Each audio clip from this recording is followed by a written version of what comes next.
Tom stood at the entrance of the Galactic Defense Academy, his neck craned upward to take in the massive doors that towered 30 feet high.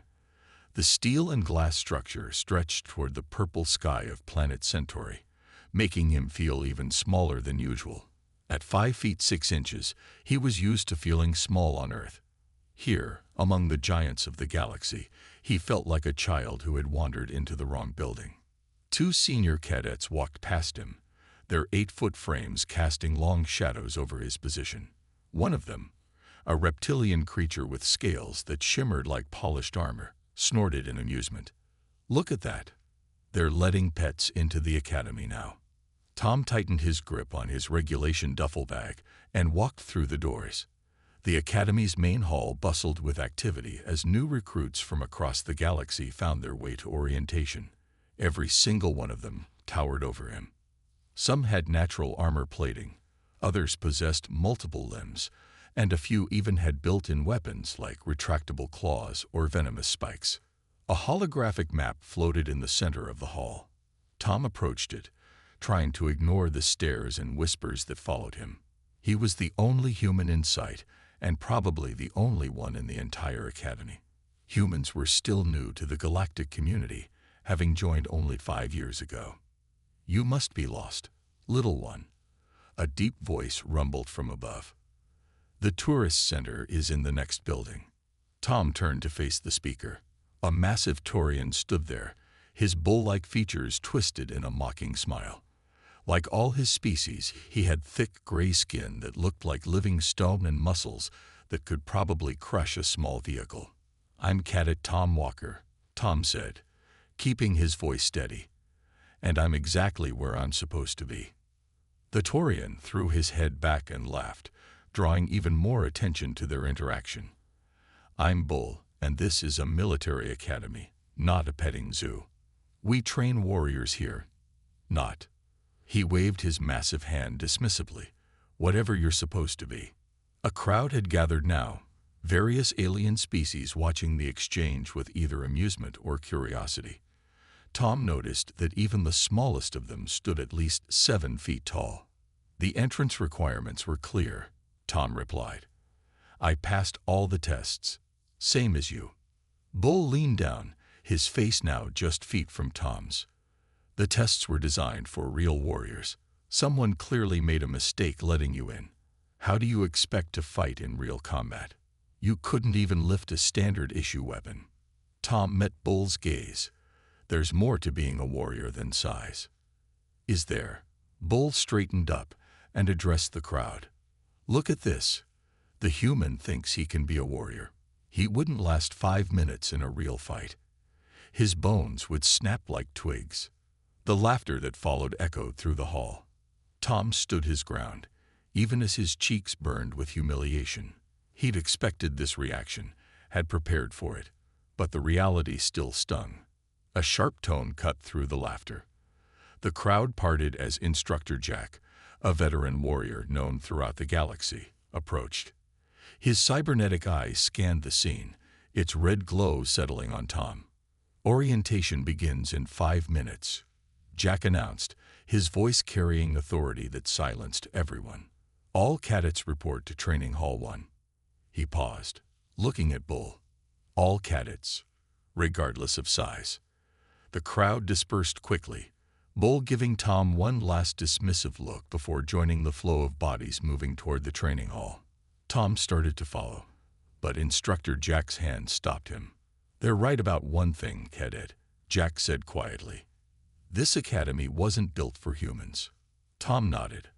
"I know, sir, but maybe it should have been." Jack's organic eye narrowed slightly, and for a moment, Tom thought he saw the ghost of a smile. "We'll see, won't we?" He gestured toward the hall. "Better hurry. Being late on your first day won't help your case." Tom jogged toward the training hall, his shorter legs working harder to keep pace with the longer strides of his fellow cadets. He had a lot to prove, and this was just the beginning. The training hall echoed with the sound of heavy footsteps as cadets paired up for combat practice. Tom stood alone, watching as others quickly found partners. The massive room, designed for beings twice his size, made him feel like a child in a giant's house. "Today we test your basic combat skills," Instructor Jack announced, his cybernetic eye scanning the room. "Each pair will demonstrate their abilities with standard weapons and hand-to-hand combat." Tom's heart sank as he looked at the standard weapons rack. The smallest blaster was nearly as long as he was tall, and the practice sword looked more like a support beam to him. Still, he approached the rack, determined to try. "Well, well," Bull's voice boomed from behind. "Look who still hasn't gone home." The Taurian reached over Tom's head and easily lifted a heavy blaster with one hand. "Need help lifting that training weapon, little one? Maybe we can find you a toy version." Laughter rippled through the nearby cadets. Tom ignored them and grabbed a blaster. His arms strained under its weight, but he managed to lift it. The weapon was terribly unbalanced for his frame, designed for warriors with longer arms and stronger builds. "Cadet Walker," Instructor Jack called out, "you'll pair with Bull for the first exercise." The room fell silent. Bull's mocking smile grew wider. "Don't worry, Instructor. I'll be gentle. Wouldn't want to break our tiny friend on his first day." They took positions at opposite ends of the training mat. Tom's arms already ached from holding the oversized weapon, while Bull twirled his effortlessly. The training mat, designed to absorb impact from beings weighing hundreds of pounds, felt spongy under Tom's feet. "Begin," Jack commanded. Bull charged forward, covering the distance in 2 massive strides. Tom tried to raise his blaster, but its weight slowed him down. Bull easily knocked it aside, sending Tom stumbling backward. "Too slow, too weak," Bull taunted, deliberately missing with a swing that still created enough air pressure to make Tom stumble. This is what happens when you let prey species play at being warriors. Tom regained his balance and tried a different approach. He ducked under Bull's next swing and rolled to the side, using his smaller size to avoid the attack. But the training mat, designed for much heavier impacts, absorbed too much of his momentum. He came up slower than he intended. Bull's massive hand caught him by the back of his uniform. "Got you." He lifted Tom off the ground as if he weighed nothing. "Should I put you on top of the weapons rack? Might be safer up there for you." More laughter from the audience. Tom struggled, but Bull's grip was like iron. The difference in their strength was overwhelming. "Enough," Instructor Jack called out. "Point made, Bull. Set him down." Bull dropped Tom, who managed to land on his feet despite the height. His uniform was wrinkled, and his pride was bruised, but he stood straight and faced his opponent. "Tomorrow," Jack announced, "we begin team selections for the combat exercise next week. This exercise will count for 30% of your final evaluation." He paused, his cybernetic eye settling on Tom. "All cadets must participate." The other students began discussing team formations immediately, deliberately turning their backs on Tom. It was clear no one wanted the small human who couldn't even handle basic equipment on their team. As the class dispersed, Tom stayed behind, looking at the weapons rack. There had to be a way to make this work. He couldn't match their strength, but maybe he didn't have to. "Difficult day, cadet." Jack approached, his footsteps surprisingly quiet for someone his size. "I'll figure it out, sir," Tom replied, studying the weight distribution of the standard blaster. "The Academy hasn't changed its equipment or training methods in 50 years, Jack said. Perhaps it's time someone showed us why it should." Tom looked up at his instructor, surprised by the comment. Jack's expression gave nothing away, but his words sparked an idea in Tom's mind. "Permission to use the training hall during night cycle, sir." Jack's organic eye crinkled slightly. "Granted. Just don't break anything too badly." As Tom watched Jack leave, he began to form a plan. If he couldn't match their strength, he'd have to find another way to fight. The galaxy was about to learn that humans had survived on Earth for a reason, and it wasn't because of their size. The Academy's night cycle cast long shadows across the empty training hall. Tom stood alone, surrounded by training equipment designed for giants. After a week of late-night practice sessions, his muscles ached, but his mind was sharp.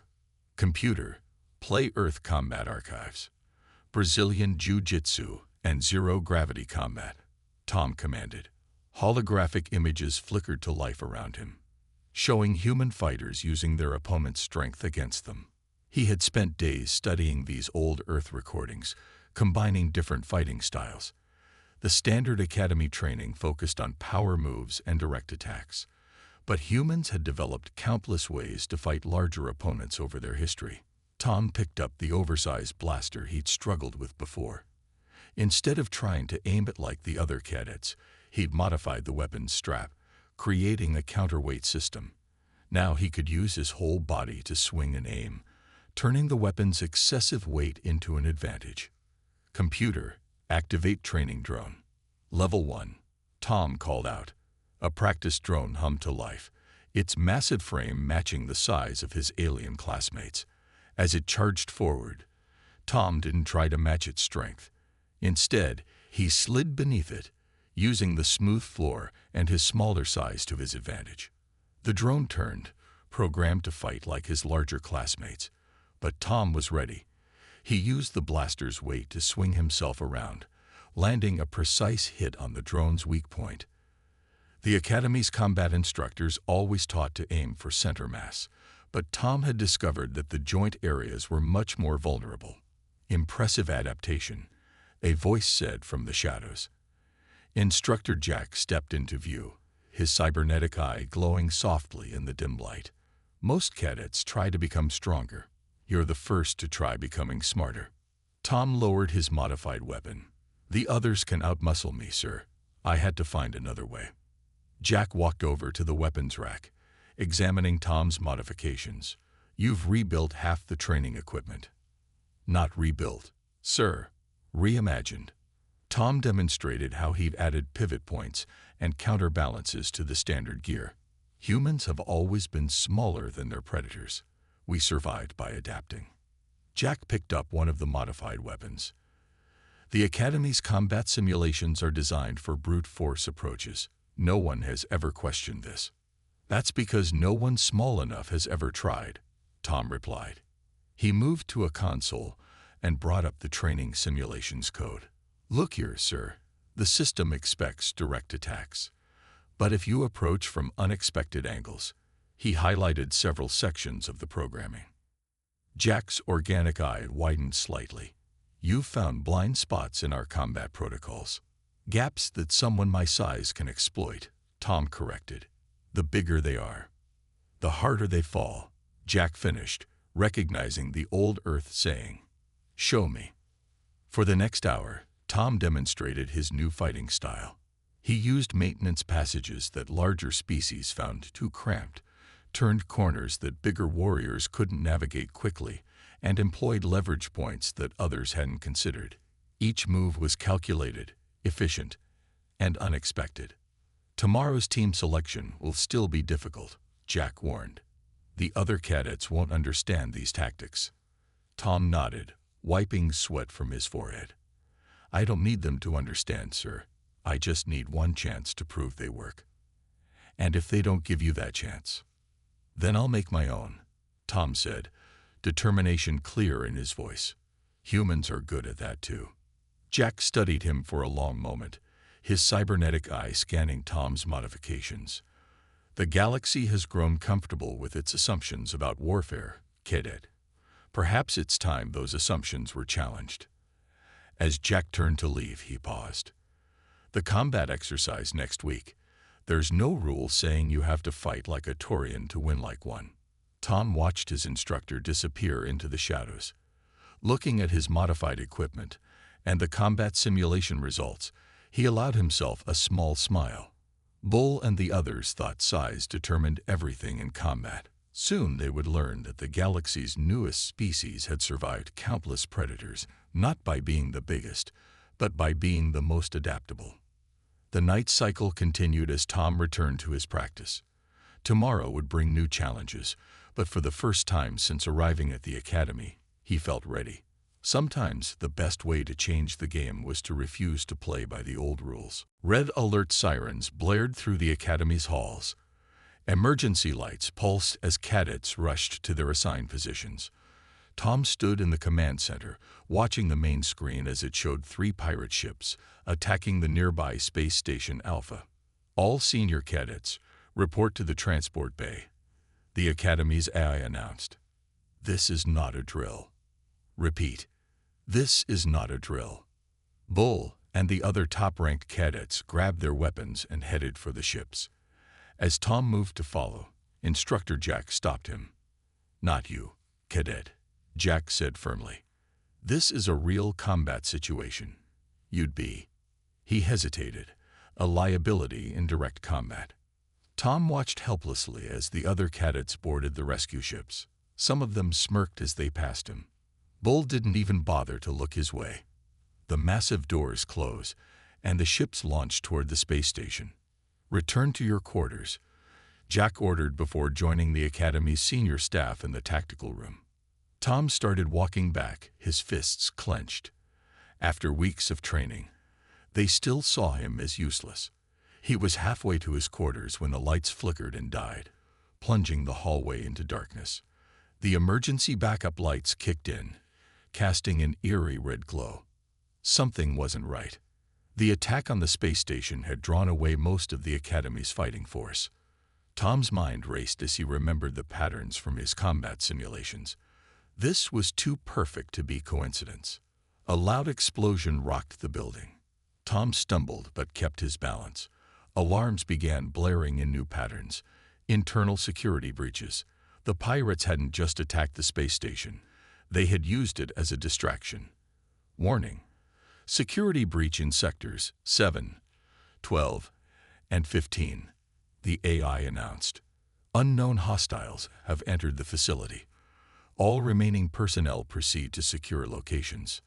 Tom heard heavy footsteps and voices approaching.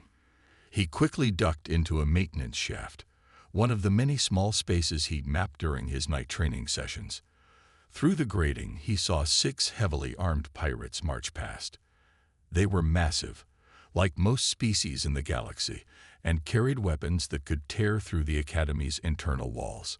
Find the weapons vault, one of them growled, and grab any cadets you find. They'll make good hostages. Tom's blood ran cold as he realized where the pirates were headed. The junior cadets' quarters were just 2 levels below the weapons vault. Those kids wouldn't stand a chance against armed pirates. He pulled out his modified communicator, another piece of equipment he'd adapted for his size. Instructor Jack, do you copy? Static filled the channel before Jack's voice came through, barely audible. Cadet Walker, where are you? Near Section 12. Pirates are heading for the weapons vault, and the junior quarters are in their path. They're using the station attack as a diversion. A burst of weapons fire in the background nearly drowned out Jack's response. We're pinned down in the tactical room. Security systems are compromised. We can't reach the juniors. Tom took a deep breath. I can. Walker, no, you're not equipped for this. Stay hidden until reinforcements arrive. Tom was already moving through the maintenance shaft. With respect, sir, being small and under-equipped is exactly what makes me the right person for this job. He cut the communication before Jack could argue. Moving silently through the Academy's service tunnels, Tom reached into his pocket and pulled out a small device he built during his night training sessions. It was meant for practice, but it would have to work for real combat now. The pirates had expected to face the Academy's standard defenders, large, strong, and trained in conventional combat. They weren't prepared for a small, agile human who knew every maintenance shaft, service tunnel, and ventilation duct in the building. Tom checked his modified blaster and the handful of other tools he'd adapted for his size. The pirates thought they had caught the Academy defenseless. They were about to learn that sometimes the most dangerous warrior wasn't the biggest one in the room. Sometimes it was the one they didn't see coming at all. Moving through the shadows, Tom headed toward the junior quarters. It was time to show everyone what a human could really do. Tom crawled through the narrow maintenance shaft, his modified blaster strapped to his back. Ahead, he could hear the pirates' heavy footsteps and the sound of doors being broken down. His heart pounded, but his hands remained steady. Check every room, a gruff voice commanded. The little ones will make perfect hostages. Through a vent opening, Tom watched 3 massive pirates approach the junior quarters. 2 more stood guard at the weapons vault entrance, while their leader coordinated the attack. None of them bothered to look up. Why would they? No normal warrior could fit in these small spaces. But Tom wasn't a normal warrior. He pulled out a small device he built during his training sessions, a sonic disruptor calibrated to the frequency of most species' inner ear balance systems. The pirates below had natural armor and superior strength, but they still needed to stay upright to fight. Now, Tom whispered to himself, "Let's change the rules of the game." He activated the device. The effect was instant. The pirates staggered, their sense of balance disrupted. One of them fired his weapon wildly, missing everything but creating the perfect distraction. Tom dropped from the vent, using his smaller size and the pirate's disorientation to his advantage.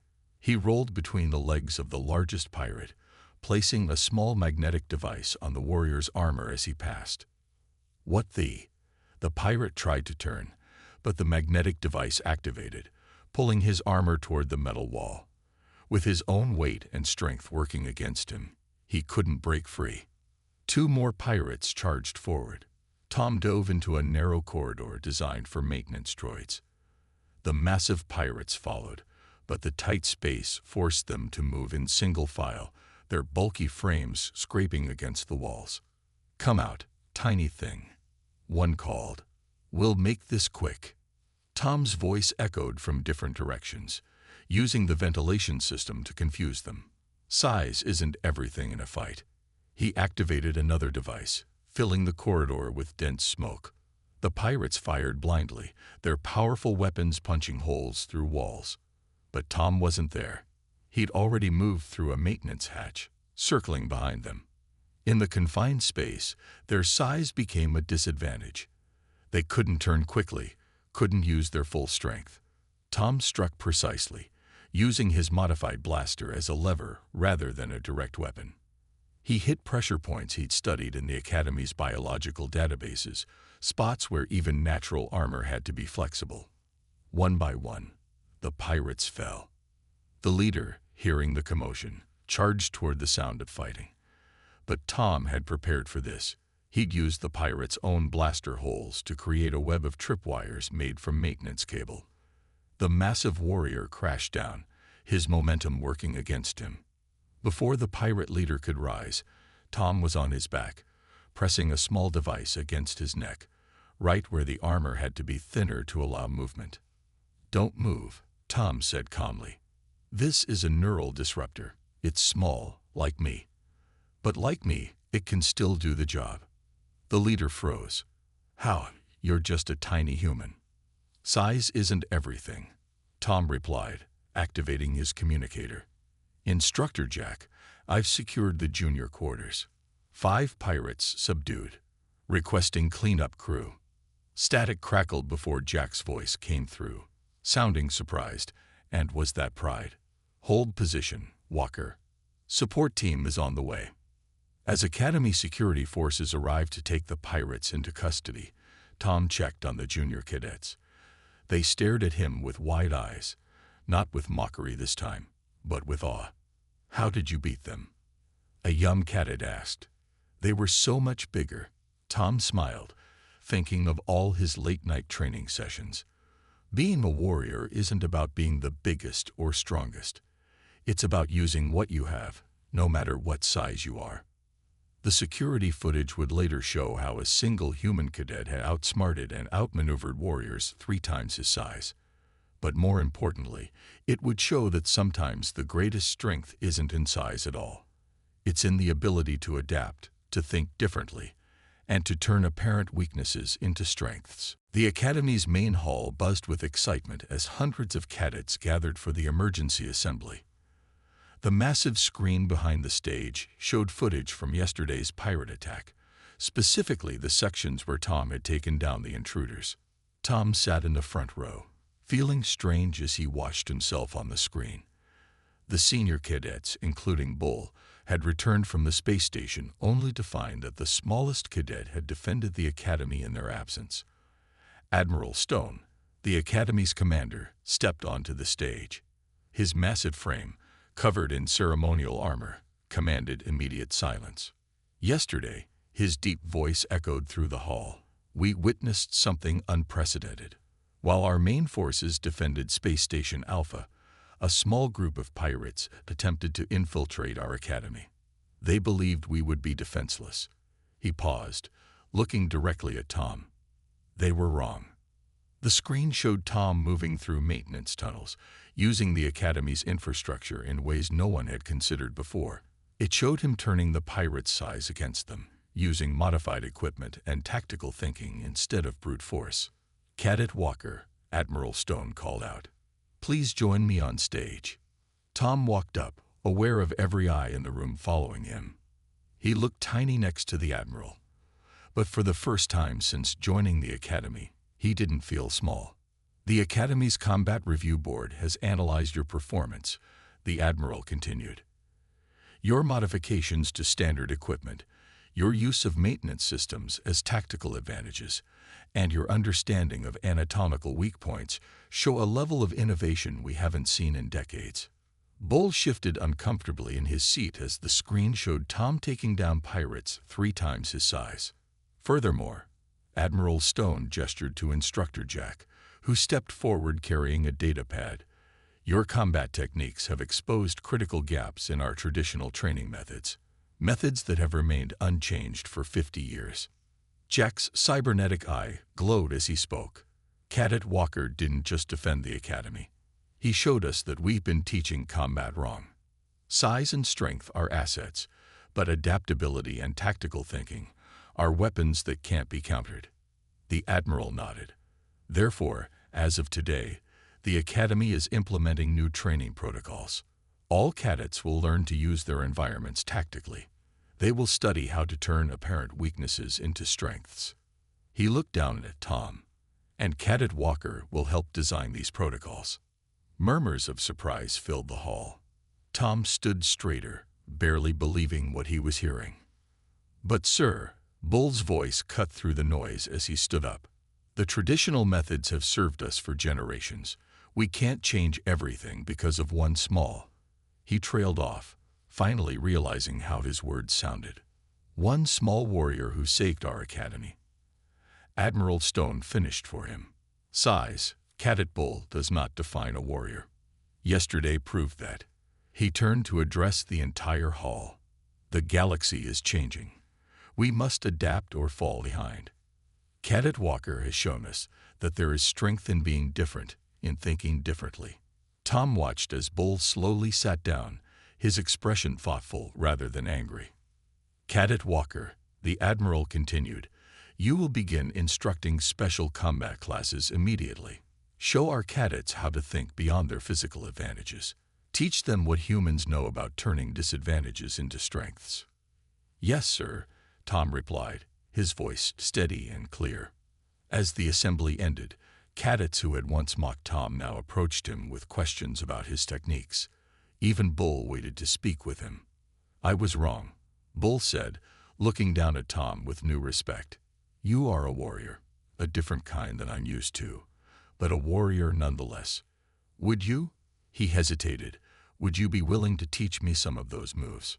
Tom smiled, remembering all the times Bull had dismissed him. But warriors didn't hold grudges. Meet me in the training hall tonight. Bring others if you want. It's time everyone learned that being a warrior isn't about how high you can reach. It's about how far you're willing to go. The Academy had changed forever, and a small human had been the one to change it. 5 years had passed since the pirate attack. The Galactic Defense Academy's main training hall looked very different now. The once uniform equipment had been replaced with adaptive gear suitable for warriors of all sizes. Combat simulators now featured variable environments, from tight spaces to open fields. Tom, now Chief Combat Instructor, watched from his observation point as cadets of various species trained below. Some were large like Bull, who had become his assistant instructor, while others were smaller than even Tom himself. Ready for the new batch, sir? Bull asked, his massive frame no longer intimidating but reassuring. Their unlikely friendship had become legendary at the academy. Almost, Tom replied, checking his datapad. First day is always interesting. The academy's doors opened, revealing this year's incoming class. Among them stood a small figure, a member of the Minimids, one of the galaxy's smallest sentient species. Standing only 4 feet tall, the cadet looked even smaller than Tom had on his first day. Reminds me of someone. Bull chuckled, watching the small cadet try to find their place among the larger species. Some things hadn't changed. Tom noticed a few bigger cadets giving the Minimid wondering looks. But unlike 5 years ago, these looks held curiosity rather than mockery. The Academy's reputation for producing warriors of all sizes had spread across the galaxy. "Welcome, new cadets," Tom announced, his voice carrying through the training hall's enhanced acoustics. "I'm Chief Instructor Walker, and this is Assistant Instructor Bull." The new cadets straightened to attention. Many had heard the story of the human and the Taurian who had revolutionized combat training. Some had even applied to the Academy specifically because of those stories.